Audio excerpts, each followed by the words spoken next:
નમસ્તે મિત્રો, આજે આપણે વાત કરવાના છીએ બીએમસીના કોલ લેટર કેવી રીતના ડાઉનલોડિંગ કરી શકાય। તો ચાલો આપણે જોઈએ કે કઈ રીતના કોલ લેટરને ડાઉનલોડિંગ કરી શકાય। ક્રોમ બ્રાઉઝર ઓપન કરી લેવાનો રહેશે। ત્યાં સર્ચ કરો ઓજસ। ત્યાર પછી નીચેની વેબસાઇટ ઓનલાઈન ઓજસ ઉપર ક્લિક કરવાનું રહેશે। ત્યાર પછી ઓનલાઈન એપ્લિકેશન સિસ્ટમ એક ખુલી જશે।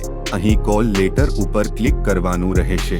ત્યાર પછી પ્રિલિમિનરી એક્ઝામ કોલ લેટર ઉપર ક્લિક કરો। અહીં સિલેક્ટ જોબ ઉપર ક્લિક કરો। ત્યાર પછી અહીં તમને લાગુ પડતા ઓપ્શન ઉપર ક્લિક કરવાનું રહેશે। ત્યાર પછી કન્ફર્મેશન નંબર દાખલ કરવાનો રહેશે। પછી તમારી જન્મ તારીખ દાખલ કરવાની રહેશે। ત્યારબાદ સેન્ટર કરવાના રહેશે। તેના પછી પ્રિન્ટ કોલ લેટર ઉપર ક્લિક કરવાનું રહેશે। તમારો કોલ લેટર ડાઉનલોડિંગ થઈ જશે। મિત્રો, વિડિયો ગમ્યો હોય તો વિડિયોને લાઈક, શેર, સબસ્ક્રાઇબ કરજો અને બેલ આઇકોનને ઓન કરવાનું ભૂલતા નહીં। મળ્યા એક નવા વિડિયો